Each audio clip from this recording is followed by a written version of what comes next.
Hola, hola, ¿qué tal amigos? Mi nombre es Emilio Acosta, soy miembro de Venezuela Provincial y tenemos el honor de entrevistar una vez más a Luis Alfonso Herrera Orellana, quien es un académico e investigador en la Facultad de Derecho de la Universidad Santo Tomás en Chile. Es profesor de Derecho Administrativo y de Derecho Constitucional en universidades de Venezuela y Chile, autor de libros y de artículos académicos, algunos dedicados al estudio de la tradición jurídica hispánica y sus aportes a la libertad. Y charlaremos el día de hoy sobre la Real Cédula de Gracias al Sacar. ¿Tuvo precio la igualdad? Y bueno, en 1795 el rey Carlos IV promulgó la Real Cédula de Gracias al Sacar, un decreto que permitía a pardos y blancos de orilla comprar dispensas, el título de don, acceso a universidades, cargos públicos y matrimonios mixtos. Lo que parecía una medida ilustrada, pues desató un terremoto social en Venezuela, ¿no? Criollos y mantuanos se opusieron ferozmente y los cabildos bloquearon las solicitudes y el rey tuvo que intervenir. Casos como los de Diego Mejías Bejarano, Juan Gabriel Landaeta o Juan Germán Rocio revelan estas luchas reales por la igualdad en una sociedad, pues, que es estamental. Avance o ilusión, bueno, acompáñanos a descubrir en este podcast la historia oculta de cómo una real cédula pues desafió el orden mantuano. Así que sin más, bienvenido una vez más a tu casa, Luis, a Venezuela Provincial.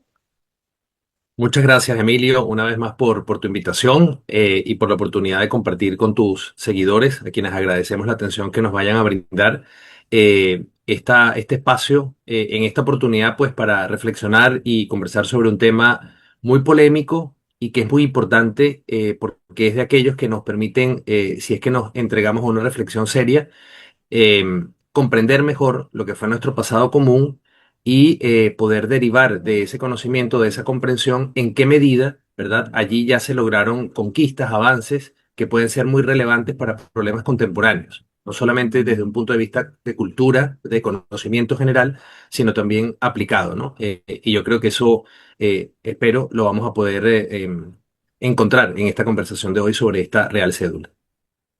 Totalmente de acuerdo contigo, Luis. Ese es el objetivo siempre de Venezuela Provincial, entender mucho mejor nuestro pasado hispánico. Pero antes de entrar de lleno a lo que fue la Real Cédula de Gracias al Sacar, hay que hablar un poco de sus antecedentes, como lo fue la Real Cédula de Gracias del 3 de junio del año de 1773, aprobada por Carlos III, cuya aplicación pues recayó exclusivamente en la península. Y claro, por supuesto, hay que hablar también del llamado sistema de castas. Y quería preguntarte, Luis, ¿existió realmente un sistema de castas en la monarquía hispánica? Sí, respecto de los antecedentes, muy importante este instrumento que tú mencionas, que de alguna manera fue de los primeros que utilizando un lenguaje jurídico contemporáneo, vino a ser un acto normativo general, porque este tipo de gracias, digamos, este tipo de beneficios, podríamos llamarlos también, o de habilitaciones que se entregaban a los súbditos de la corona, se venían normalmente antes de esta cédula de 1773, entregando por lo que hoy diríamos actos particulares, como decretos o resoluciones. Y esta de 1773 por primera vez recopila, digamos, una serie de supuestos y establece, como ya veremos más adelante al hablar de la de 1798, establece, digamos, un régimen común y cuál sería el precio a pagar. Contemporáneamente esto equivaldría a una suerte de tasa a pagar, ¿verdad? Por la obtención del respectivo beneficio. Y claro, cuando uno detecta este acto o se entera de que existió y luego los que le siguieron, ¿verdad? Tanto particulares como luego también generales, al que nos vamos a hacer referencia más adelante, uno se pregunta, bueno, ¿y por qué es que la monarquía tuvo necesidad de dictar este tipo de decisiones, tanto individuales como generales? Mediante las cuales se entregaban estos beneficios que no eran, como decía, más que habilitaciones para desarrollar ciertas actividades, acceder a ciertas responsabilidades dentro de lo que era la estructura del Estado en ese momento, digamos, del orden monárquico, o para sencillamente poder desarrollar ciertas actividades sociales, incluso, digamos, vinculadas con la fe religiosa. Uno podría pensar, bueno, si se tenían que tomar esas decisiones explícitas a través de reales cédulas u otros instrumentos, es porque probablemente la legislación, es decir, el derecho vigente, establecía discriminaciones. Y por lo tanto, esto que tú preguntas sobre la existencia o funcionamiento de un sistema de castas, probablemente entonces era que se establecía por ley, es decir, era parte del derecho vigente en ese momento, esa estratificación, esa suerte de colocación de las personas por criterios específicos en un puesto dentro de la sociedad, no solamente ni sobre todo a nivel horizontal, sino a nivel vertical, ¿verdad? Con una suerte de jerarquía entre ellos. Cuando se investiga sobre estos temas, y fundamentalmente uno se apoya en quienes lo han hecho, va descubriendo muy rápidamente que esto no fue así, ¿verdad? Que no fue, o no es cierto que el derecho vigente establecido por la monarquía antes de la conquista de América o el inicio de la conquista de América en la península, ni con posterioridad a ese evento, digamos, del descubrimiento y la conquista y población del territorio americano, haya existido algo así como un régimen similar, ¿verdad?, al que opera en, por ejemplo, quizás con algunas modificaciones ya, pero era lo distintivo en países como la India, ¿verdad? Cuando uno va al diccionario de la Real Academia de la Lengua Española, dentro de las acepciones que tiene la palabra casta, aparece en la India, grupo social al que se pertenece por nacimiento y que dentro de una etnia se diferencia por su rango e impone la endogamia. Esto es importante, la endogamia, no solamente se pueden vincular dentro del respectivo grupo. En algunas sociedades, otra acepción, grupo que forma una clase especial y tiende a permanecer separado de los demás por su raza, religión, etcétera, como una suerte de guetos, podría decirse de alguna manera. Pero hay una cuarta acepción, me salté la primera que dice ascendencia o linaje, la cuarta dice especie o calidad de algo. Y lo que uno detecta muy rápidamente es que en algún punto, así como ocurre respecto de la organización político-administrativa y el estatuto de los habitantes de los territorios americanos de la monarquía hispánica, existe esa confusión de llamar régimen colonial a lo que realmente fue un régimen provincial, monárquico, virreinal, en donde no se establecía una diferenciación desde el punto de vista de las autonomías para el gobierno entre los territorios de la península y de América, y el Estatuto de los Súbditos tampoco establecía una diferencia entre los que habitaban la península y los que habitaban América, por lo tanto no era un régimen colonial, sino provincial o virreinal, monárquico en definitiva. eh, Pareciera que ocurre lo mismo respecto del tema de las castas y las calidades, ¿sí? Y probablemente a nivel historiográfico la confusión es alta porque hay que también introducir el análisis jurídico. ¿En qué sentido? En que efectivamente a nivel legislativo, a nivel normativo, nunca se incorporó esta diferenciación para indicar qué era lo que una persona según su color de piel, según su apellido, según su lugar de nacimiento, etcétera, podía hacer o no en la vida. ¿Sí? Y esto es muy lógico que fuera así. ¿Por qué? Porque, digamos, el régimen de los súbditos, por decirlo de alguna manera, el régimen jurídico de los súbditos, en el caso de los territorios americanos específicamente, partió siempre por estas decisiones que toma la reina Isabel la Católica de que se establezca un trato común a los súbditos de las tierras, digamos, descubiertas. Y esto en el fondo tiene que ver también con ese principio de igual dignidad de todas las personas en tanto hijos de Dios. Recordemos que estamos hablando de una monarquía que tiene una función misional y que se guía en gran medida en todo lo que es su ejecución desde el punto de vista político y jurídico por las prescripciones del cristianismo y en particular del catolicismo. ¿De dónde pienso yo, Emilio, para ir terminando la respuesta, que puede provenir esta confusión entre calidades y luego castas? Bueno, probablemente de dos circunstancias, sobre todo que en el continente americano van a tener implicaciones muy claras. Y por un lado tiene que ver con el tema de la limpieza de sangre, ¿verdad? Y por otro lado con las prerrogativas o reconocimientos o distinciones que se van a entregar a los conquistadores y sus descendientes. En ambos casos, esto no tenía que ver con entregar, como si funcionó, digamos, de alguna manera, de manera muy, muy directa y rígida en el sistema estamental europeo medieval o, por ejemplo, en el sistema de castas, en donde, bueno, si tú eras de una clase no podías desarrollar lo que hoy en día o experimentar lo que hoy en día llamamos movilidad social, porque estabas anclado, estabas circunscrito a ese ámbito de la sociedad. Era una visión absolutamente organicista, la que en estos casos uno podría encontrar. En cambio acá, estas distinciones o estos reconocimientos tenían que ver más bien en el caso de la limpieza de sangre, hasta donde uno alcanza a entender, para poder desempeñar ciertas tareas, sobre todo vinculadas o actividades vinculadas con prestaciones o responsabilidades del ámbito religioso, ¿sí? Del ámbito religioso. Y aquí lo que se buscaba era diferenciar simplemente quienes tenían en sus ascendientes personas de otras creencias religiosas distintas a la cristiana, a la católica, pero no a efectos de decir que unos eran superiores a otros. Esto en la práctica socialmente luego se va a ir interpretando de distintas maneras, pero nunca tuvo el respaldo jurídico de decir, sí, a ti está prohibido hacer esto por tu color de piel o porque tú tienes otra procedencia, digamos, religiosa. Y en el caso de estos títulos o reconocimientos que se le dan a los conquistadores, de nuevo, fueron incentivos entregados a estas personas y a sus descendientes por esa tarea, ¿verdad? Bastante ardua, compleja, de la conquista y el poblamiento, pero no tenía por propósito establecer jerarquías o privilegios en el sentido de poder avasallar, de poder imponerse de una manera discriminatoria en términos actuales al resto de los sectores sociales. Por lo tanto, cuando se pretende explicar esas diferenciaciones que se dan y que tienen que ver más bien con los oficios, que tienen que más bien ver con las distintas tareas y por supuesto las combinaciones que se van dando entre las personas de distintas etnias o sectores sociales, en realidad lo que es una descripción sociológica, ¿sí? Este es el punto que yo quería en este momento destacar.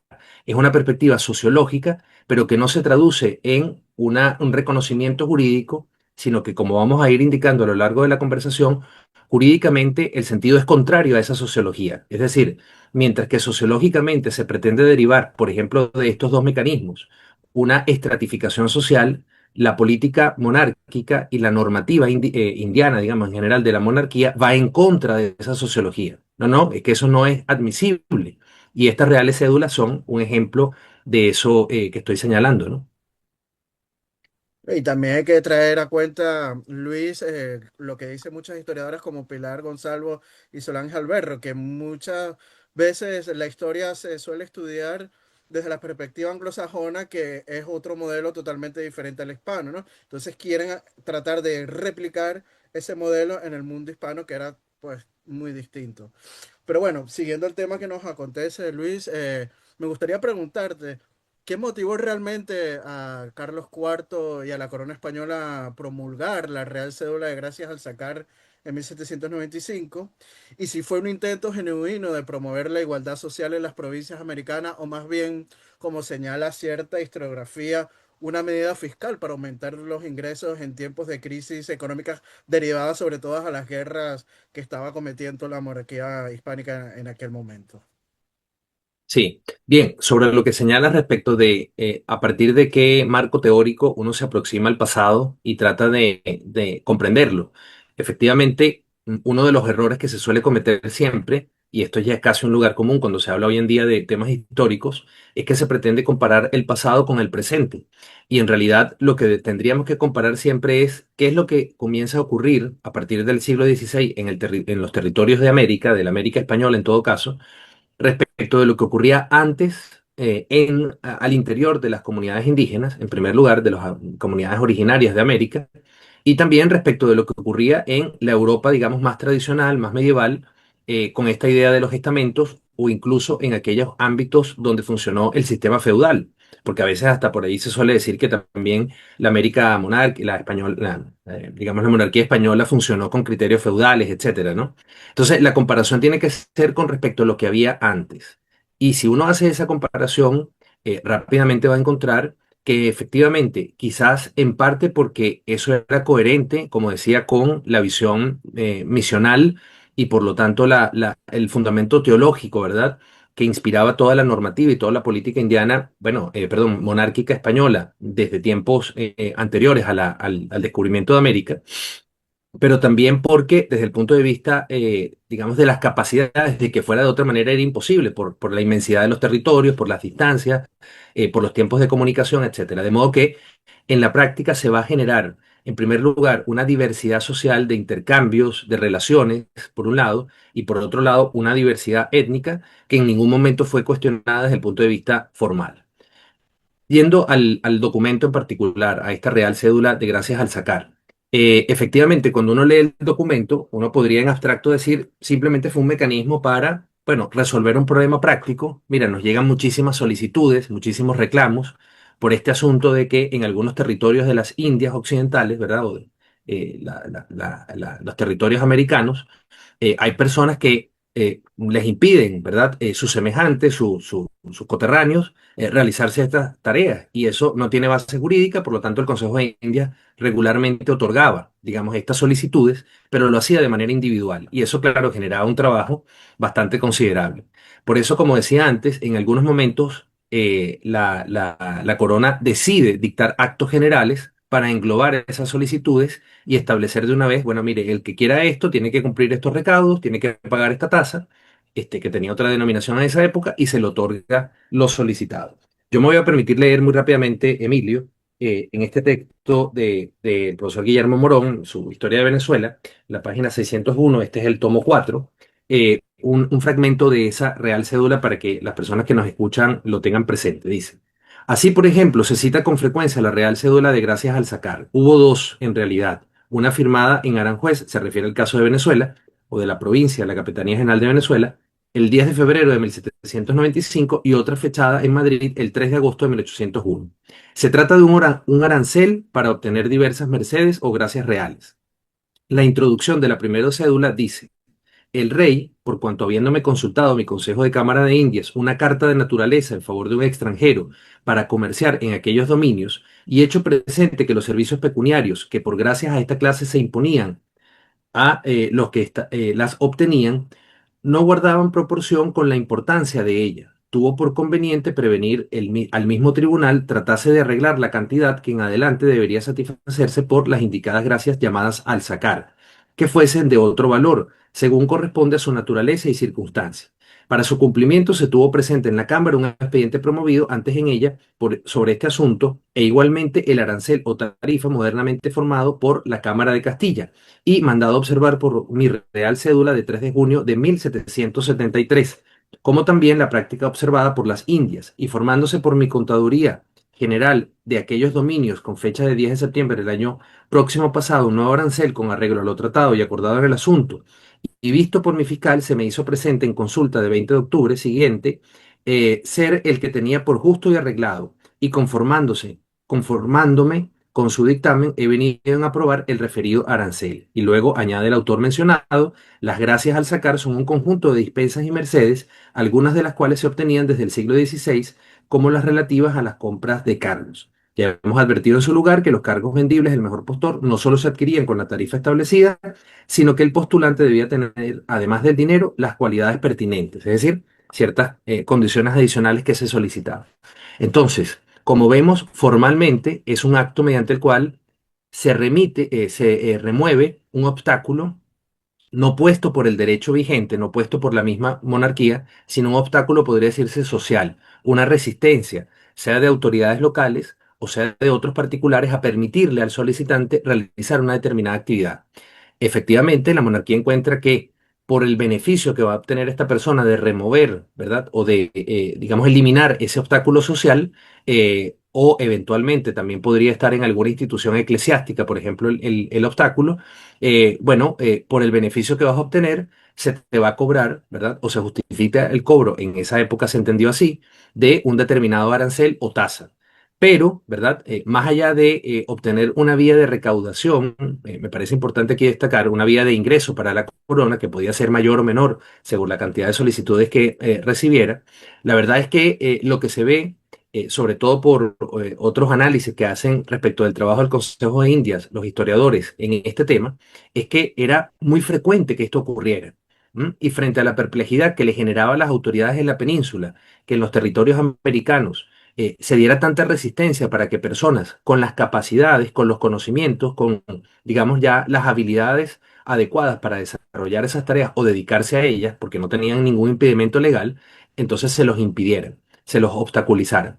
De modo que uno podría decir que si no fue, contestando a tu pregunta, Emilio, intención directa y explícita consciente de la autoridad real de promover la igualdad social en la práctica, ¿verdad? Formalmente, estos son actos en los cuales se está diciendo al resto de la comunidad en la que se va a aplicar esa decisión, mire, aquí usted no tiene ninguna razón de derecho para impedirle a este súbdito o a estos súbditos que realicen lo que quieren realizar.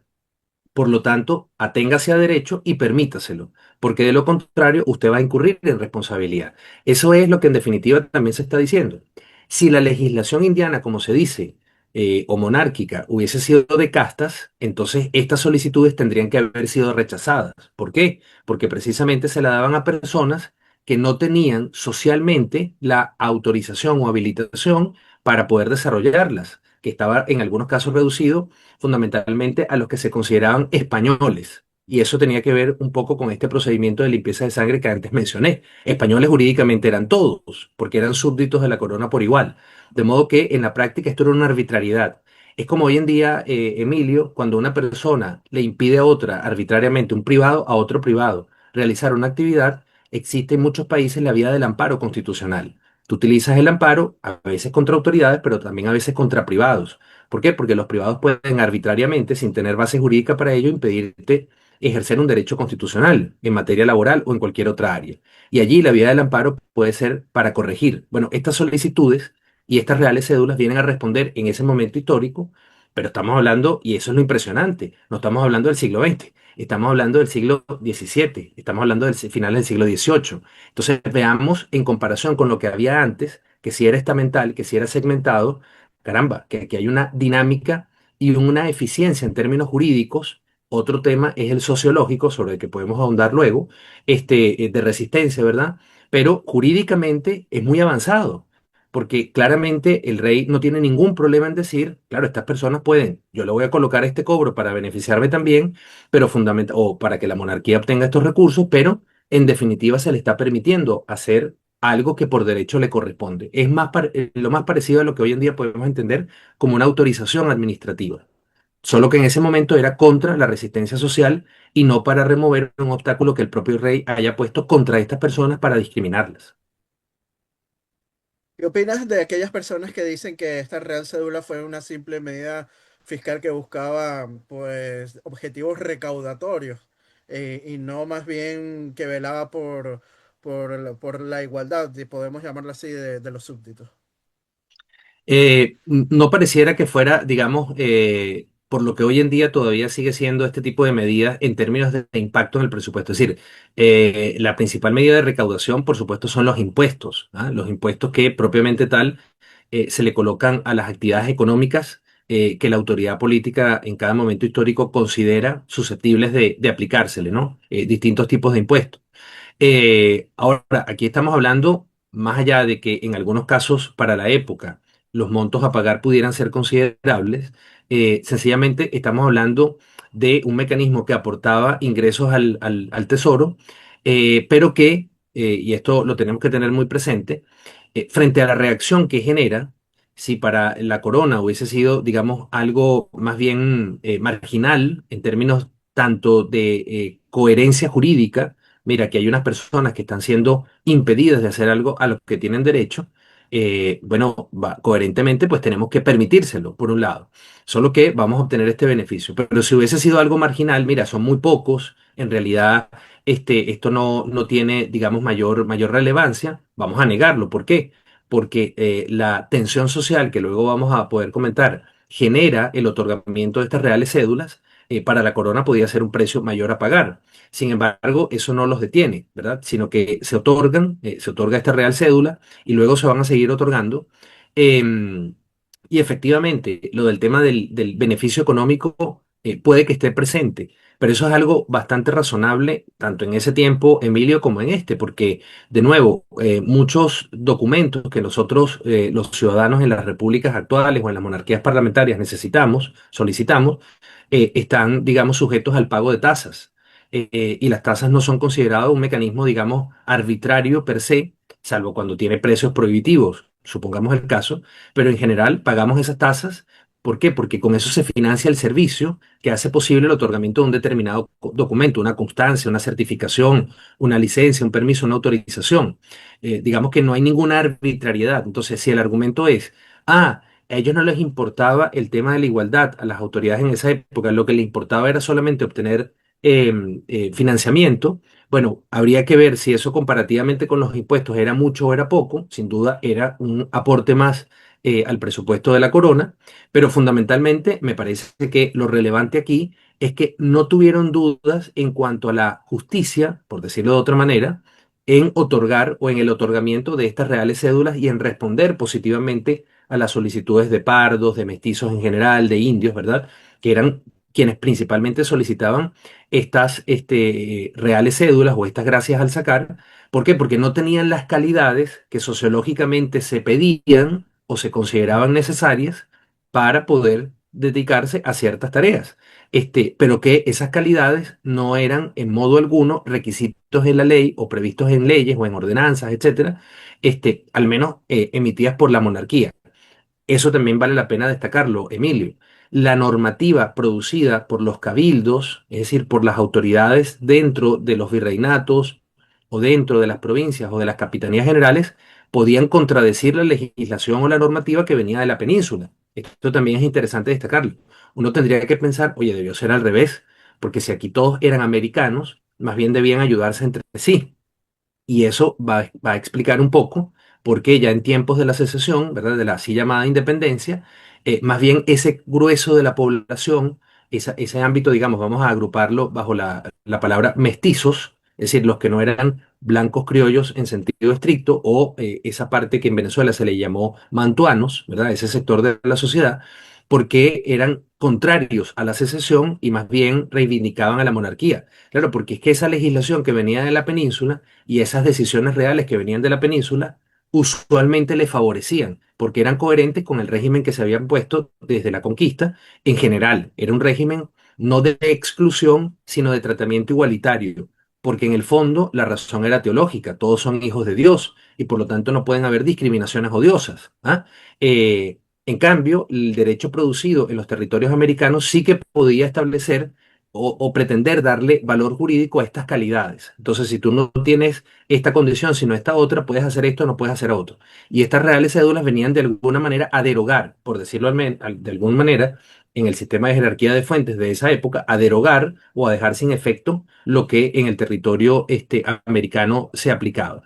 Por eso genera una gran tensión y por eso pienso que frente a, y con esto termino, el fin recaudatorio que haya podido tener, vamos a aprovechar esta oportunidad para obtener ingresos también para el presupuesto de la corona, fundamentalmente se terminó convirtiendo en un mecanismo para erradicar ese, digamos, comportamiento sociológico discriminatorio, efectivamente, pero que no fue en ningún momento una política de la monarquía en las Américas o en los territorios americanos, sino que fue algo que se fue derivando por distorsiones, por sencillamente, digamos, utilizaciones arbitrarias de estos procedimientos a los que antes mencioné, limpieza de sangre, por un lado, y por otro, el tema de los privilegios o de los reconocimientos a los conquistadores y descendientes, y que eso se pretendió luego, bueno, erigir en un sistema más bien de estratificación social que era incompatible con la legislación indiana y en última instancia con lo que fue la dinámica social y comercial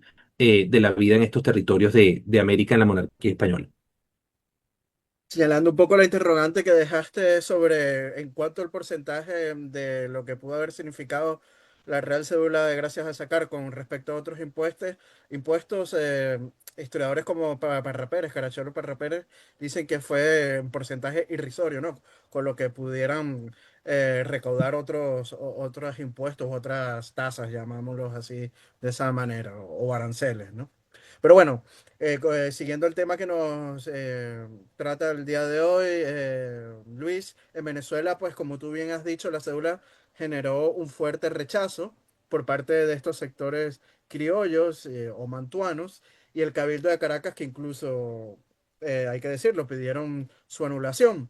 Y me gustaría saber por qué los mantuanos veían tan amenazantes que pardos o mestizos pudieran comprar el título de don, acceder a universidades o cargos públicos, reflejaba esto un miedo real a perder su hegemonía social.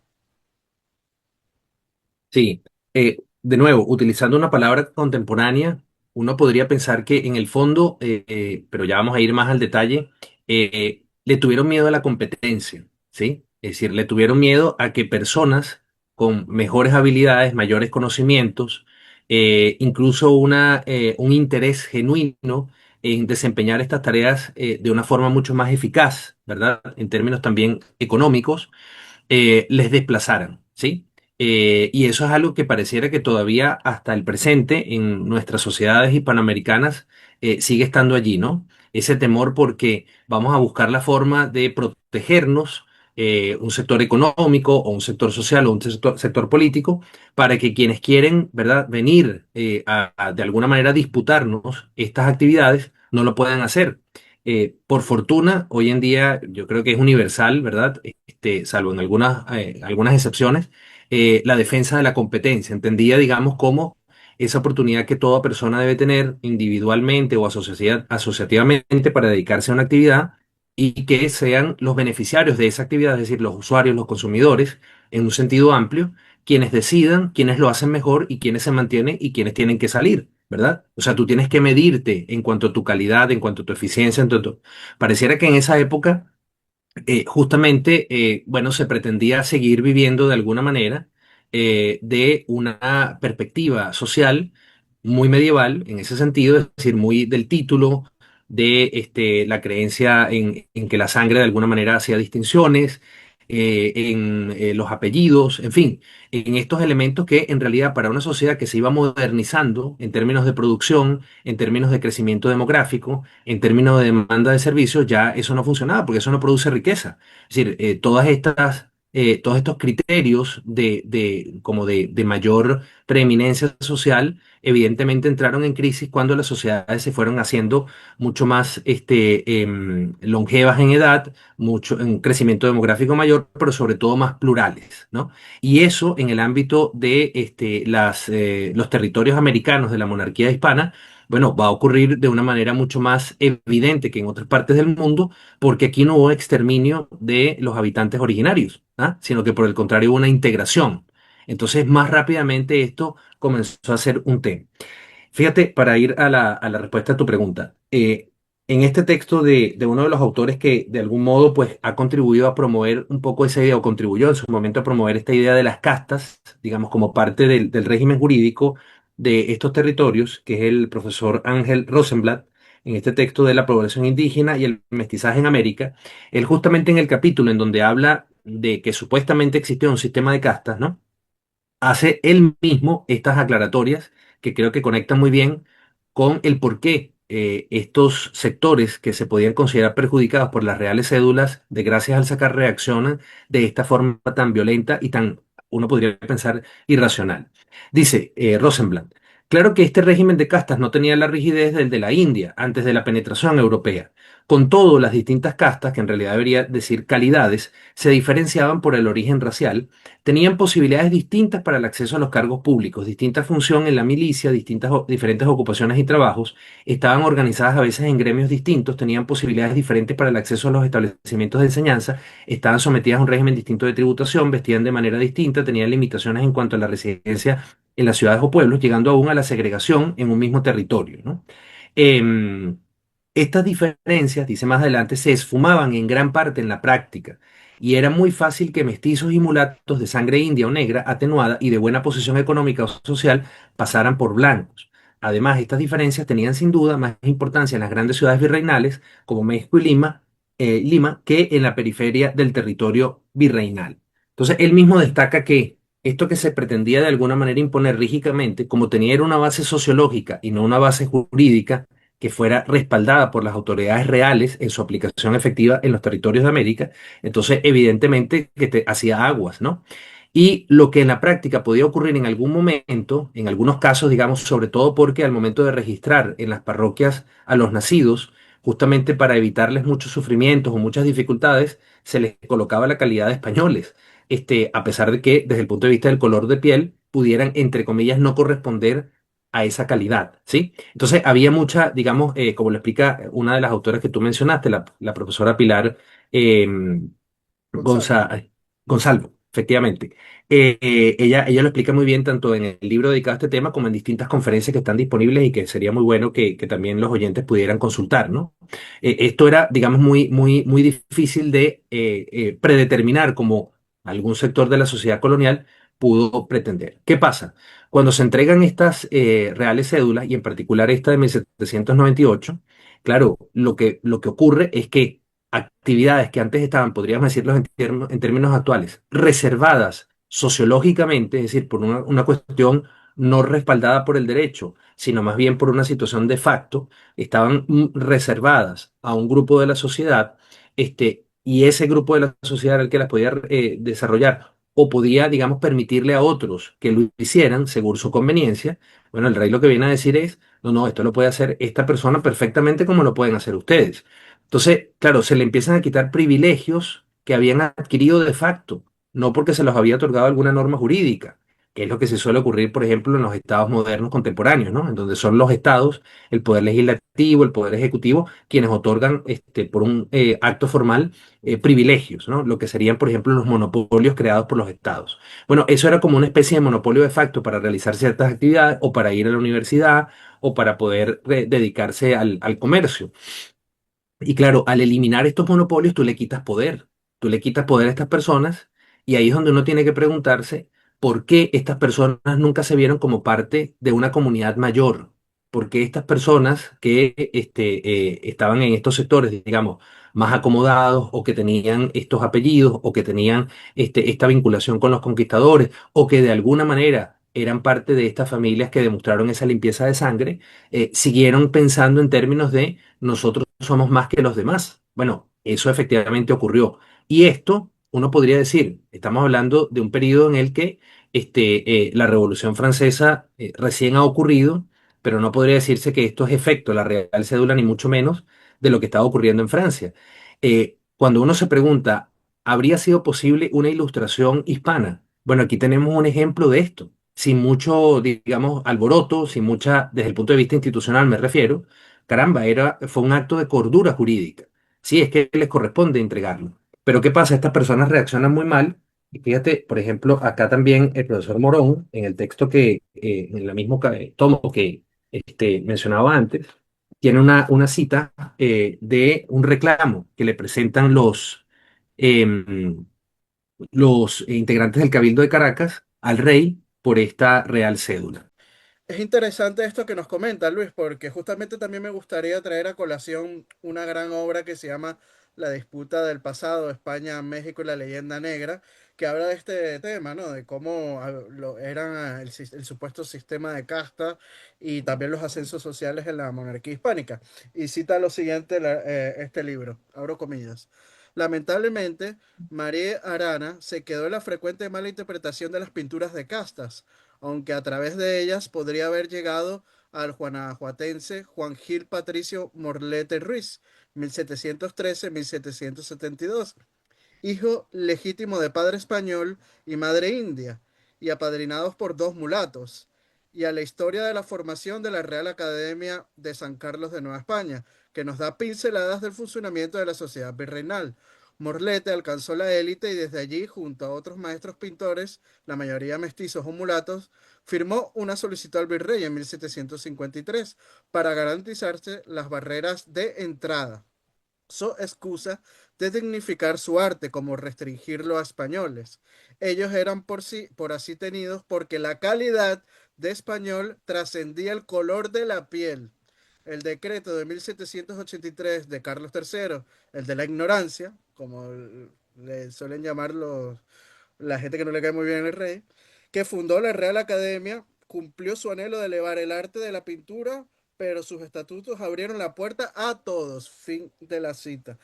Y también me gustaría comentarte, Luis, que existe legislación que permite el ascenso social, como tú bien has señalado, ¿no? No solamente esta real cédula de gracias al sacar de Carlos IV de 1795, de que, por cierto, se beneficiaron familias mulatas como los Álvarez de Avilés en Guatemala, o blancas, porque no, como vamos a ver más adelante, no solamente era para pardos, mestizos o mulatos, sino para blancos también como blancas como los aramburos en Nueva Valencia, Venezuela.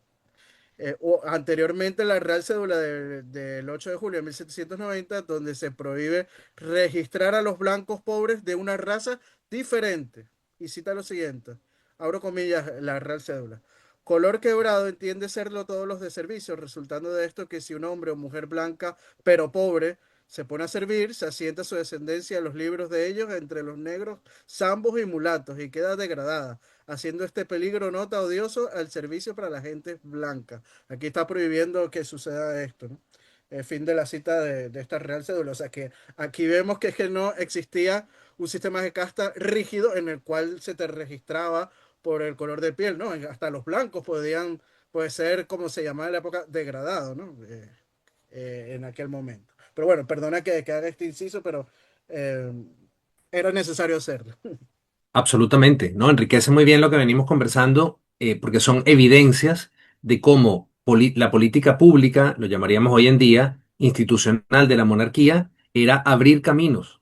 Es decir, era más bien promover, ¿verdad?, las oportunidades, también podríamos en lenguaje actual decirlo, no estratificar, entre otras cosas porque no les convenía. Es decir, tenían claro que ya para el siglo XVIII, todo lo que promoviera la producción en sentido amplio, la actividad económica, la capacitación, la formación, la investigación, era algo que debía promoverse.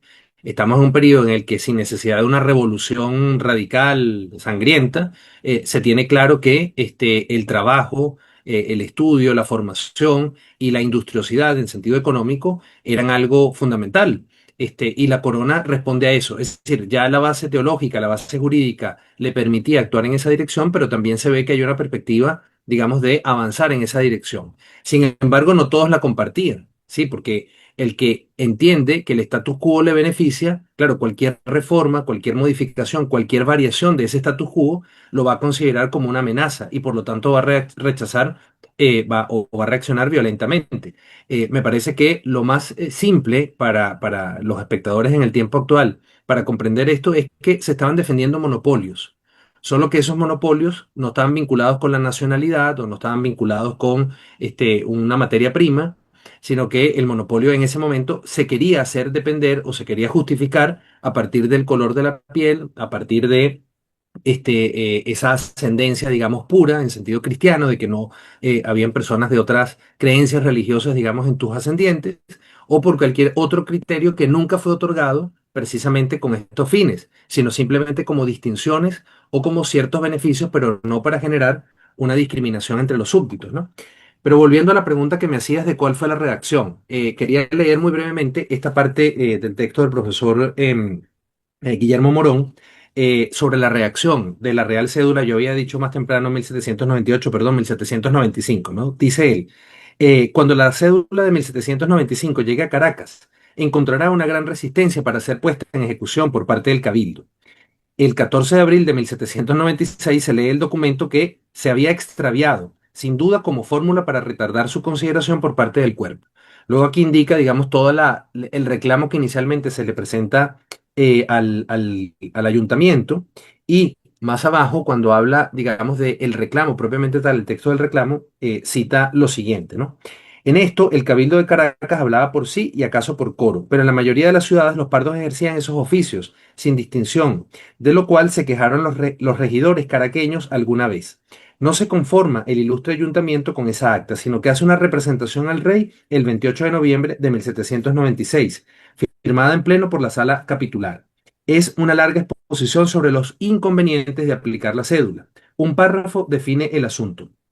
Este tránsito, y aquí cita el reclamo, este tránsito considerado en la Real Cédula tan fácil que se concede por una cantidad pequeña de dinero, es espantoso a los vecinos y naturales de América, porque solo ellos conocen desde que nacen o por el transcurso de muchos años del trato en ella, la inmensa distancia que separa a los blancos y pardos, la ventaja y superioridad de aquellos y la bajeza y subordinación de estos, como que nunca se atreverían a creer como posible la igualdad que les pronostica la Real Cédula, sino hubiera quien protegiéndolos para depresión y ultraje de los vecinos y naturales blancos, los animase y fervorizase con la esperanza de una igualdad absoluta como opción a los honores y empleos que hasta ahora han sido exclusivamente de los blancos. Es decir, esto es una confesión de defensa de un monopolio creado por la vía de los hechos, no con aval jurídico, y que claro, la Real Cédula lo que viene es de alguna manera, si no a restablecer, a corregir algo,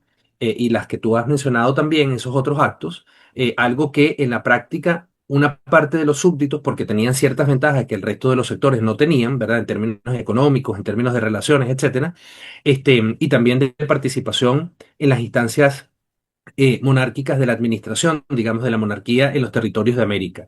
Pero no era porque ellos tuvieran derecho, efectivamente, a impedir este tipo de posibilidades para el resto de la sociedad. En el fondo, es un prejuicio, por supuesto, en gran medida racial, pero que en el fondo lo que esconde, como decía hace un minuto, era que estas personas se sentían amenazadas porque podían ser desplazadas. Claro, si una persona era más productiva y llegaba a generar más riqueza, más patrimonio y más influencia, seguramente iba a tener más ascendencia y mayor consideración de las autoridades reales. Por lo tanto, los que antes estaban en esa situación iban a ser desplazados. Eso es lo propio de una sociedad moderna, por cierto. Y a eso apuntan, me parece a mí, no sé si conscientemente, pero de manera inconsciente al menos, y de forma muy claramente directa, estas decisiones de la monarquía. Por lo tanto, es algo muy importante de tener presente cuando se habla de la mayor o menor igualdad, porque desde el punto de vista práctico, bueno, Emilio, hasta el presente, a pesar de que las constituciones proclaman solemnemente que todos somos iguales ante la ley, las discriminaciones, no solamente por el color de la piel, sino por otros motivos, siguen existiendo. Bueno, precisamente la monarquía, ya desde el siglo XVII y sobre todo en el XVIII, estaba combatiendo formalmente e institucionalmente esa plaga, digamos, que siempre ha estado presente en muchas comunidades humanas, si no en todas. Sí, totalmente de acuerdo con lo que dices, ¿no? De que hoy en día todavía sigue existiendo estas discriminaciones, sobre todo en Venezuela, ¿no? Lo vemos que a veces por el color de la piel se quiere, pues, sacar algunas, digamos, definiciones que no corresponden en verdad con la persona. Pero bueno, me gustaría hablar ahora, Luis, de casos emblemáticos, ¿no? De las Real Cédulas de Gracias al Sacar, como lo son los de Diego Mejías Bejarano y Juan Gabriel Landaeta, que lograron dispensas directas del rey para ellos y sus descendientes, permitiéndoles entrar en órdenes religiosas o casarse con blancos, que hay que decir que esto no es que no estaba permitido, sino que había una ley que daba digamos, la potestad a los padres de permitir o no casarse a una persona. Y en Venezuela pasaba mucho que esos padres se oponían justamente porque decían que la persona era de una raza distinta, ¿no? Pero ese es otro caso, ¿no? Y que no nos corresponde, pero es muy bueno señalarlo. Y me gustaría preguntarte, Luis, ¿cómo interpretamos estos éxitos individuales en medio de la oposición del Cabildo, también de la Universidad de Caracas y el Obispo de Caracas? ¿Representaban un avance real hacia la igualdad o solo excepciones para una élite parda con recursos? Bueno, fíjate que la bibliografía consultada para preparar esta conversación, en parte recomendada por ti y la que yo pude sumar también, lo que nos muestran es que el porcentaje de peticiones respondidas favorablemente, es decir, otorgando la habilitación, como yo la he denominado, llámese gracia, llámese dispensa, llámese beneficio, pero en definitiva una habilitación, una autorización son, digamos, porcentualmente mayores. Es decir, la tendencia parecía ser, en general, a otorgarlas.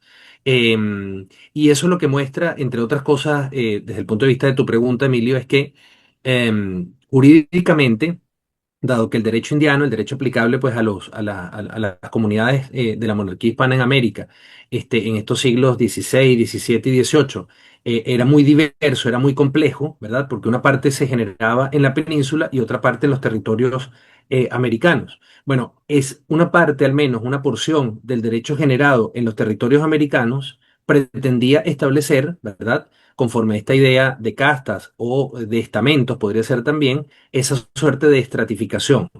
Y por supuesto ahí los intereses locales eran los que prevalecían en el diseño de ese ordenamiento jurídico o de esa parte de esas normativas. Pero ¿qué pasa? Cuando se entraba en conflicto esas normativas locales y regionales con las normativas, digamos, generales del reino, las que debían observarse de manera general en cualquier parte de estos territorios, uno lo que observa por el éxito que tenían estas solicitudes y por el otorgamiento de las gracias es que ese derecho común, un poco como en los tiempos romanos, el derecho romano frente a los derechos locales. Es decir, cuando había una tensión y tenía que resolverse ante una autoridad, digamos, del Imperio Romano, respecto de cuál derecho debía prevalecer, si era un asunto propio del derecho común, es decir, de ese derecho que debían observar obligatoriamente todos los territorios, más allá del margen de autonomía que pudieran tener para tratar ciertos asuntos, ese derecho prevalecía. Y es lo que observamos aquí. Es decir, terminaba prevaleciendo ese derecho. Claro, alguien más o menos desinformado o con mala intención podría decir, ah, bueno, pero ahí está una prueba del colonialismo, porque entonces no tenían autonomía, porque entonces no se podían autogobernar. Claro, lo que no les permitía la corona era actuar arbitrariamente. Usted se podía autogobernar, pero lo que no puede es actuar con injusticia. Y estos eran casos de injusticia. Repito, porque se le pretendía a unas personas que se les miraba distinto, porque sencillamente no eran parte de las familias o del entramado social al que pertenecían, quienes por razones, digamos, de su posición a partir de la descendencia de la conquista, etcétera, etcétera, van teniendo unas ventajas mayores que el resto que se van incorporando posteriormente, ¿verdad? Toda esta variedad de personas que, como explica la profesora Pilar en estos cuadros de castas, de así llamadas castas, ¿verdad? En vez de verse como el mosaico, ¿verdad? Como la variedad de familias, de como lo queramos llamar, configuraciones sociales que hubo acá, y más bien apreciar esa riqueza que no se había dado en otras partes del mundo de esa misma manera, entonces se ve como que, ah, bueno, aquí está la clasificación y aquí está la jerarquía. No, pero este sector sí pretendía. Entonces, desde el punto de vista del avance a la igualdad, si bien todavía quedaba y sigue quedando mucho trecho por recorrer, lo maravilloso es que no tenemos por qué seguir pensando, a partir de estos hallazgos, que es que hay que esperar a las constituciones liberales del siglo XIX para que la igualdad ante la ley comience a reconocerse como un derecho o como un principio jurídico.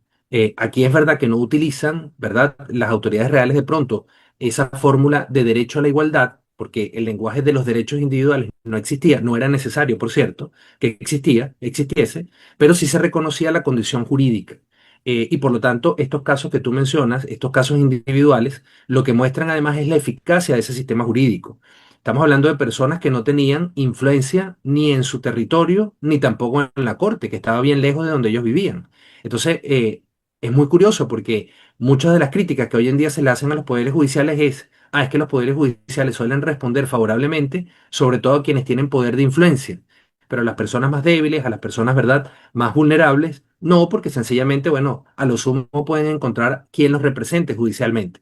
Bueno, estamos viendo que personas, entre comillas, digamos, sin ningún tipo de influencia, o sea, personas comunes, es lo que quiero decir, tenían éxito. Entonces eso nos habla de un sistema eficaz, de un sistema imparcial, de un sistema que era coherente. Quiero subrayar mucho esto con lo que eran los principios de la legislación indiana y que ya venían de, digamos, los antecedentes de las siete partidas y todo lo que fue esa evolución, en el fondo muy arraigada o con fundamento en el derecho romano, que apunta hacia justamente la erradicación de la arbitrariedad.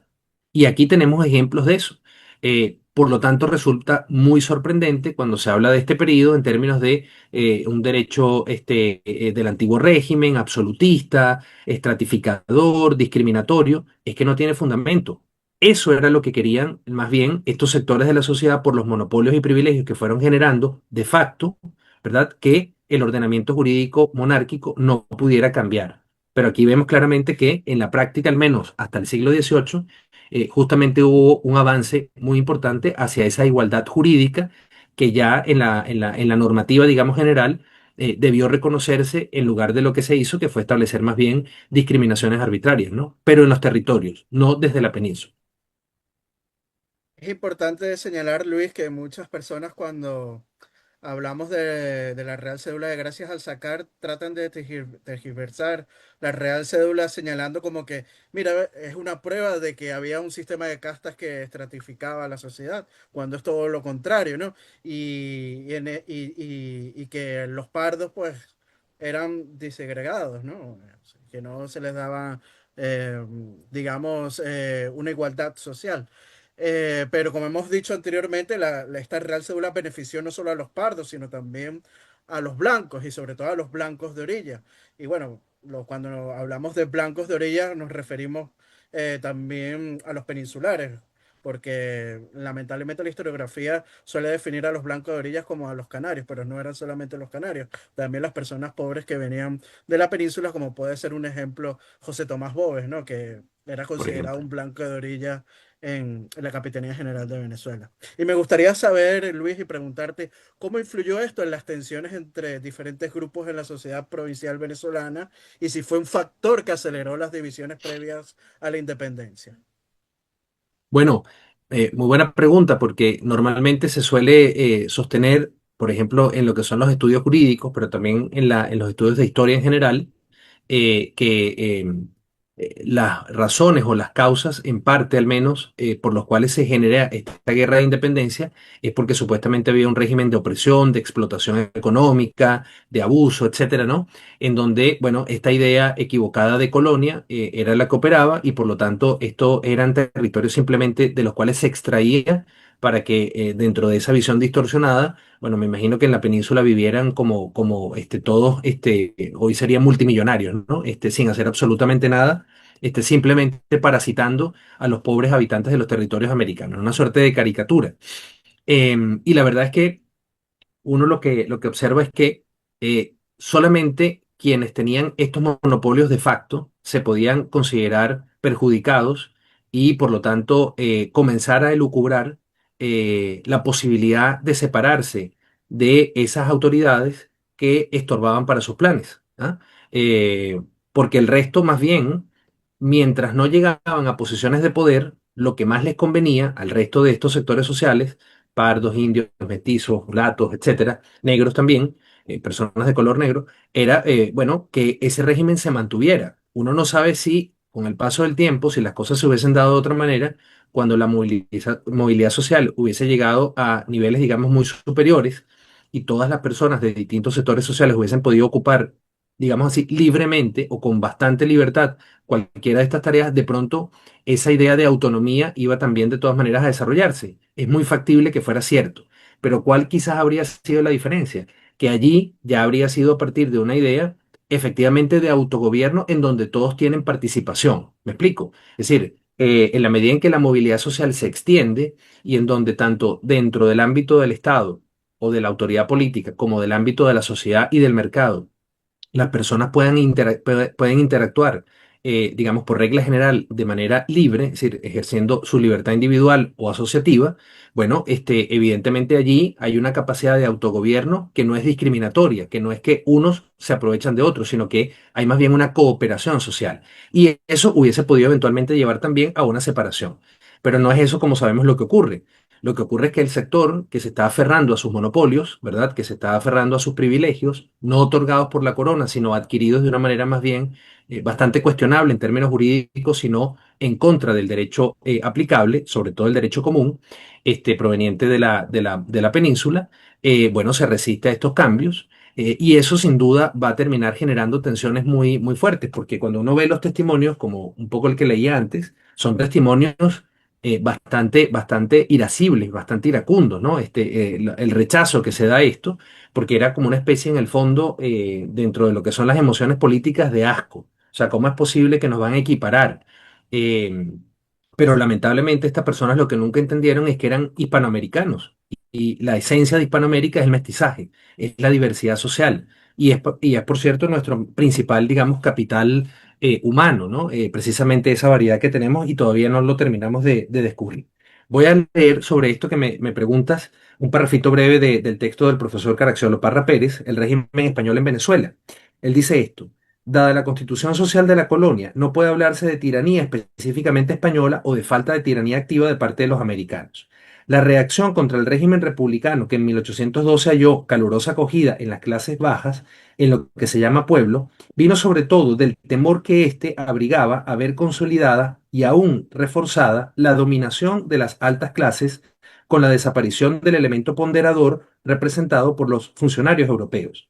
El historiador y sociólogo que acabamos de citar, Vallenilla Lanz, que ha estudiado detenidamente la sociedad colonial, no haya en ninguna parte datos sobre el decantado despotismo de los empleados peninsulares en Venezuela.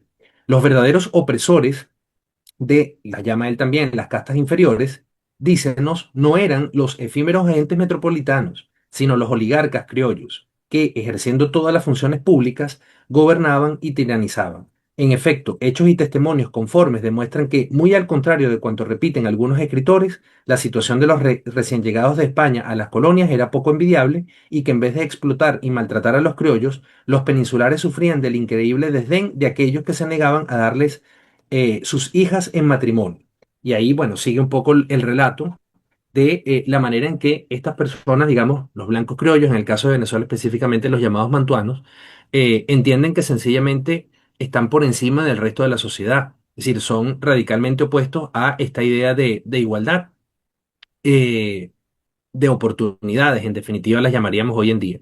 Y en ese sentido, por supuesto, se genera un malestar que seguramente se tuvo muy presente cuando se dan los eventos de la invasión napoleónica en 1808, cuando se tiene esa información. Es verdad que primero, como sabemos, se dan estas juntas conservadoras de los derechos del rey Fernando VII, pero seguramente un elemento que pesó allí es, caramba, vamos a tener presente que si seguimos con esta monarquía, estas reales cédulas, estas habilitaciones se van a seguir otorgando y eso no nos conviene.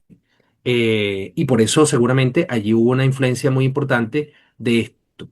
¿Qué nos puede decir eso del presente, Emilio? Bueno, nos puede decir que hay una gran mentira envuelta en toda digamos, estudio de la historia, cuando se nos dice que la igualdad jurídica nos llega en el siglo XIX después de la ruptura con España. No, no, esa igualdad ya venía operando desde el punto de vista formal y eran ciertos sectores sociales los que se oponían a ellos. La pregunta es, ¿eso cambió con las constituciones o empeoró?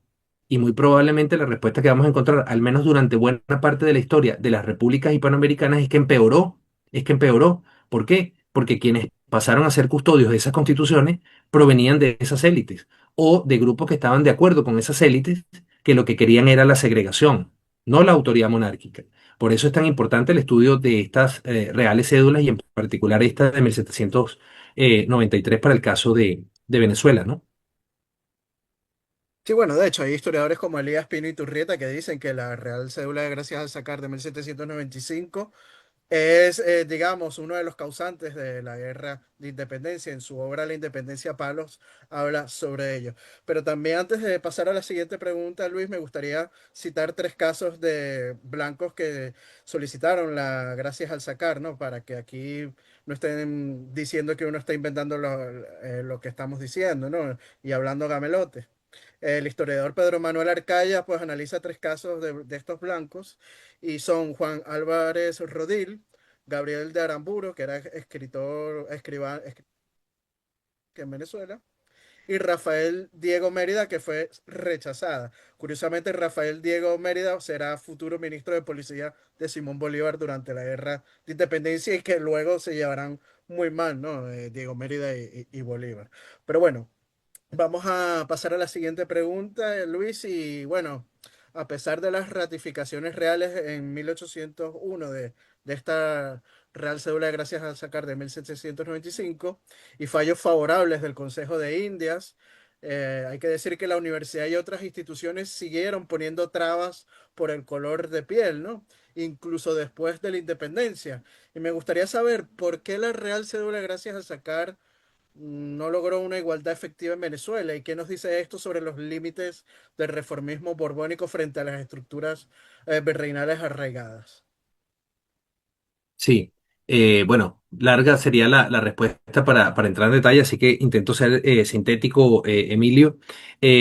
Primero, es posible que el factor de la distancia haya jugado un papel siempre muy destacado en todo en lo que tiene que ver, digamos, con la recepción, eficacia, los aspectos, digamos, más de terreno en cuanto a las decisiones que tomaba la monarquía sobre los virreinatos, sobre las capitanías, sobre las provincias, porque no existía lo que hoy en día, pues para nosotros es muy natural poder ir al terreno y ver qué es lo que está pasando, generar un diálogo o una comunicación más cercana con los destinatarios de las decisiones.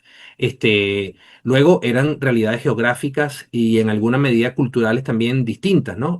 A pesar de que existían vasos comunicantes como la lengua, la religión, etcétera, de todas maneras siempre hay aspectos como he dicho, sociológicos, culturales, que diferencian a las comunidades dentro de un mismo ámbito cultural.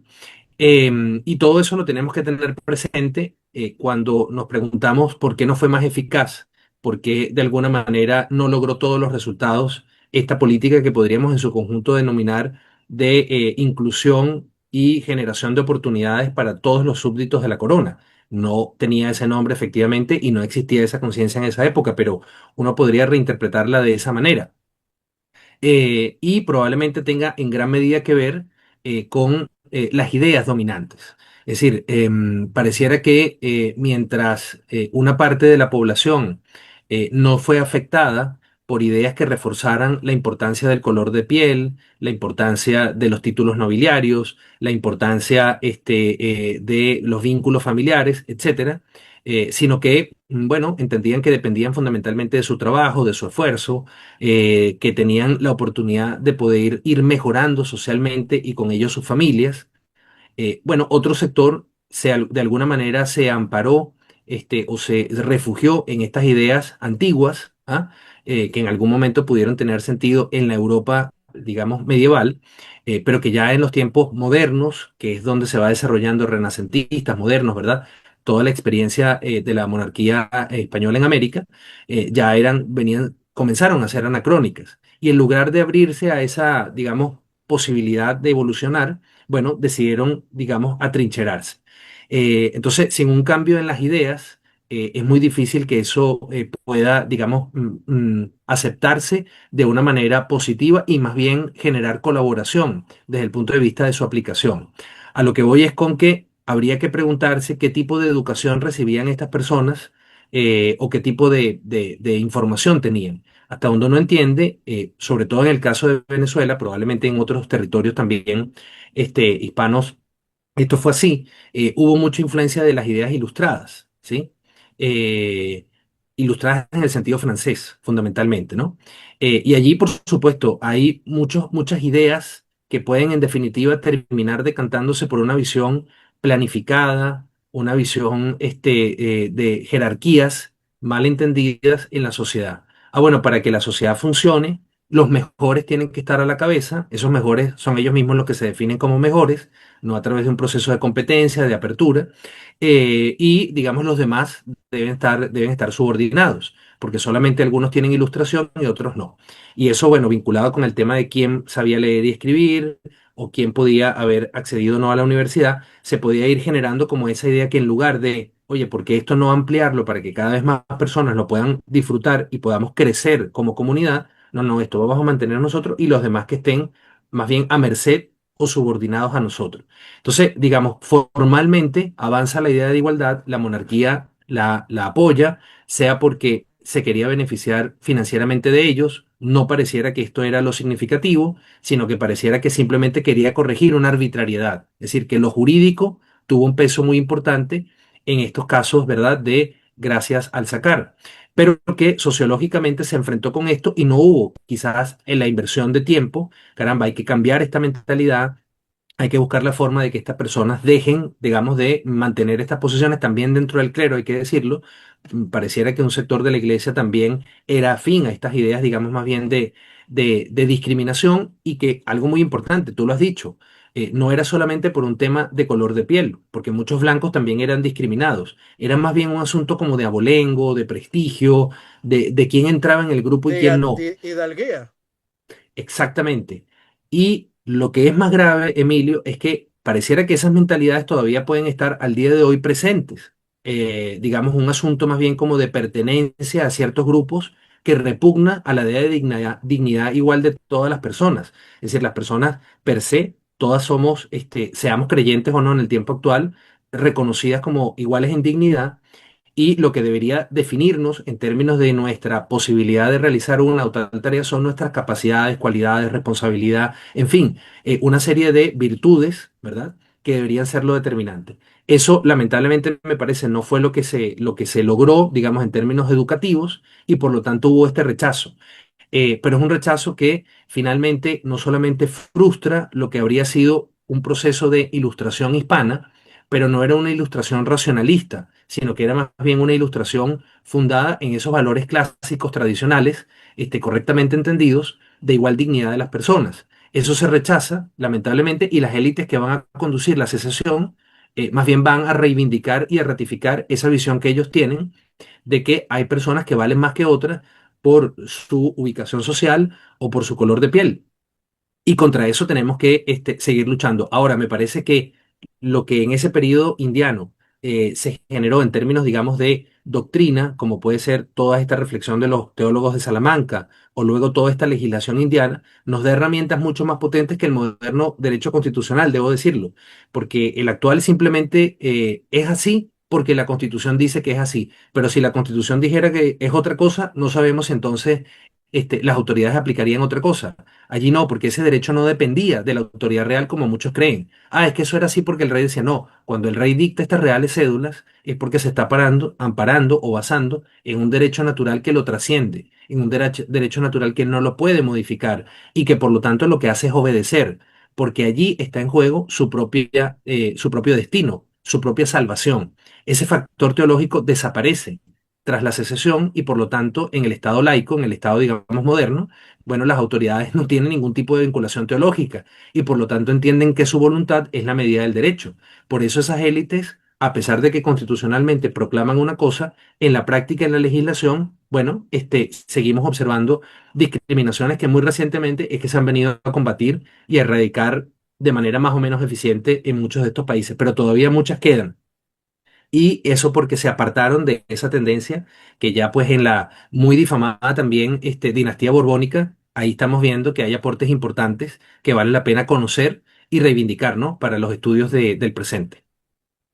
Que la guerra de independencia resultó en una ruptura que no dejó tampoco a estas leyes asentarse, ¿no? Como pudo haber sido la Real Cédula de Gracias al Sacar. Y un aporte importante que dices, Luis, es como dice el historiador Manuel Lucena Giraldo, que la ilustración hispana y la italiana también no eran anticlericales ni anticatólicas, al contrario de cómo sí pudo haber sido la ilustración francesa, que era anticlerical y anticatólica. Y eso es bueno también tenerlo en cuenta. Pero bueno, ya nos quedan 5 minutos, Luis. De verdad que un gustazo hablar de este tema, que un tema muy tergiversado, no solamente por el público en general, sino incluso hasta por los mismos historiadores, y que sé que es un tema muy polémico de tratar, pero bueno, esperamos que las luces que nos has traído pues haya iluminado un poco a nuestro público, ¿no?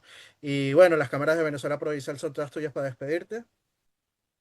Bueno, muchas gracias, Emilio, como siempre, por la invitación. La verdad es que es un placer conversar contigo.